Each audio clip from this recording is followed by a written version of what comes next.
Marcel Blake here, owner of Phoenix Fitness and Athletics. If you're new to pull-ups or trying to get better at them and you're not implementing these two exercises still, and you feel like you're getting stuck on bands, you're losing out on a lot of benefits across the board by simply doing these two movements. One is the inverted row or the inverted pull-up, and the other one is called a vertical row, or what I like to call like a modified pull-up. Let me show you. I'm gonna mess with the J cups here a little bit. This first one that's about chest height. This is someone that, like, if you're just starting out and you're trying to build that back strength and that back stability, you want to start with the bar that's probably about chest height so that you can lean back but still stay somewhat upright to get a lot of resistance. And then as you get better, you slowly walk yourself down until you're about here, and then you're like, well, that's kind of awkward. Well, then you drop your J cups down to what I like to be at, like about waist height or hip height. Boom, all right? So this is because you've dropped it here, because you've worked your way to where, you know, that level has become easy. And so we add the resistance and we make it harder. So starting down here, I put it about my waist height so that when I'm on the ground and I reach up into my pull-up position, so arms at shoulder and then straight up, okay? I'm right here, I'm gonna pop my hips, my legs are gonna make a 90 for now, and I'm gonna try to be super consistent at getting my chest to that bar. As I do that, and over time, okay, well, I'm gonna walk my feet out until my feet are straight. There's that. Okay, if that becomes easy, then we're gonna find heights to put our heels on. So I've got this bench here. Raise your hips, brace your core, and pull yourself up. Okay? At that point, you're definitely ready to move to the next bit.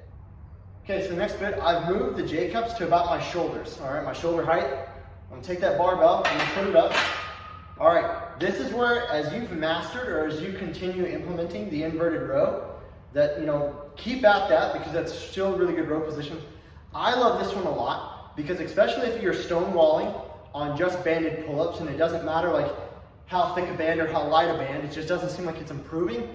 Well, how about this? Let's take the lower body completely out of it, okay? So I like the vertical row because it helps me, even today, focus on just the upper body development and stability within my grip, my shoulders, my lats, and everything else involved to be able to continue doing proficient and good straight pull-ups. So again, I take my pull-up grip, boom, right there, and the more time you do it, the more it just becomes natural. I hang myself down, and for someone just starting out, like keep your legs at 90, it's just there. Don't try to push with your legs unless you have to, and even then, think about, you know, 10 to 20% push with more pull happening in our upper body. So boom. But again, I'm hanging myself down like I would hang from a bar, and I'm just gonna pull up until my chin is above that bar. And I'm not doing this, I'm not cranking my head, keeping my head in neutral spine, and I'm pulling myself up, right? So we can, of course, drop the J cups down, but as you get going, say we pull the box of bench in here, and then you're gonna put your feet on that, you're gonna hang yourself down, and again, this is just upper body. We've completely taken the lower body out of it, and you're gonna pull up. And you can still kind of push through your legs if you need to. But again, doing the vertical row, and you can do the same thing with rings, you know? Okay. Vertical row with the rings. So this one is gonna be, you're gonna need to find your foot placement a little, and you're gonna find that you're gonna essentially rock on your heels as you row yourself up and down. I've got the rings decently high. If I had a higher rig or a squat rack, you know, they'd be high in a higher position, but this is a really good modification for people really wanting to roll their shoulders and lats in the entire range of motion. I'm gonna put my heels down, they're gonna be planted.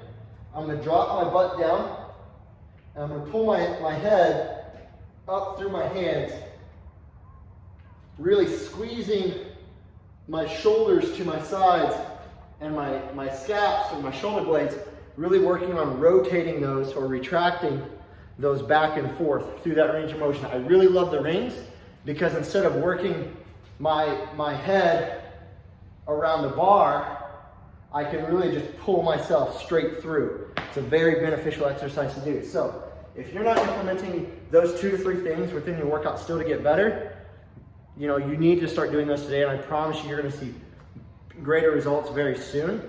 And again, but with pull-ups, you are still gonna need to continue working at just getting yourself up on a bar and pulling yourself through. I hope these tips and tricks helped you all out. Let me know in the comments below if maybe I missed something.